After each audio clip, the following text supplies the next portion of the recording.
পরিকল্পনা করেছি। এটা করতে গিয়ে আমরা আমাদের অতীত অভিজ্ঞতা, এখন বিভিন্ন অংশীজনদের পরামর্শ এবং সরকারের তরফ থেকে নির্দেশনা, স্বরাষ্ট্র মন্ত্রণালয়ের গাইডেন্স সবই আমরা বিবেচনায় নিয়েছি। আমাদের নিরাপত্তা ব্যবস্থা মূলত 3 ধরনের হবে। নির্বাচন কেন্দ্র 42,779-তে প্রতি কেন্দ্রে আমরা স্ট্যাটিক ফোর্স কিংবা স্থির ফোর্স থাকবে প্রহরা এবং পরিচালনার জন্য। এর বাইরে ভ্রাম্যমান পুলিশের দল থাকবে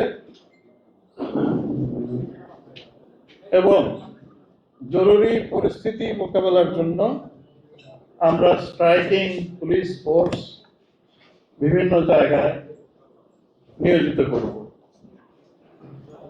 আমরা এবার ইলেকশনে নিরাপত্তা রক্ষার্থে প্রযুক্তির ব্যবহারের উদ্যোগ নিয়েছি। ইলেকশন কমিশনের উদ্যোগে রিটার্নিং অফিসারের মাধ্যমে প্রায়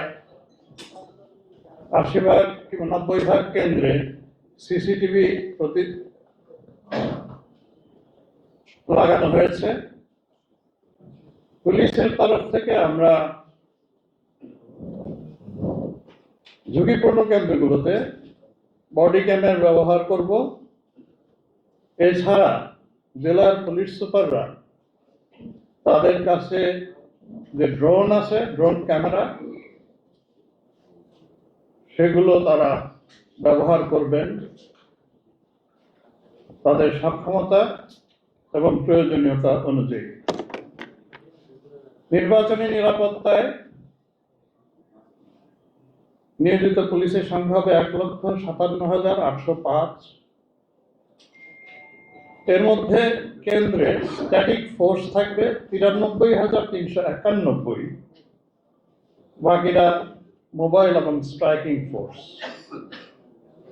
এর বাইরেও ইলেকশনে অন্যান্য সাপোর্ট বা সহায়তার জন্য আমাদের 29,798 জনবল নিয়োজিত থাকবে থানায় থেকে বিভিন্ন ধরনের সহায়তার জন্য। এটা যদি আমি হিসাব করি তাহলে পুলিশের নিরাপত্তা পরিকল্পনায় মোট মোতায়েন হবে 1,87,603 জন পুলিশ সদস্য। আপনারা জানেন স্বরাষ্ট্র মন্ত্রণালয় বৈধ অস্ত্র জমা দেওয়ার নির্দেশ দিয়েছেন। সেই হিসাবে আমরা এখন পর্যন্ত 27,995টি লাইসেন্সকৃত অস্ত্র থানায় জমা নিয়েছি।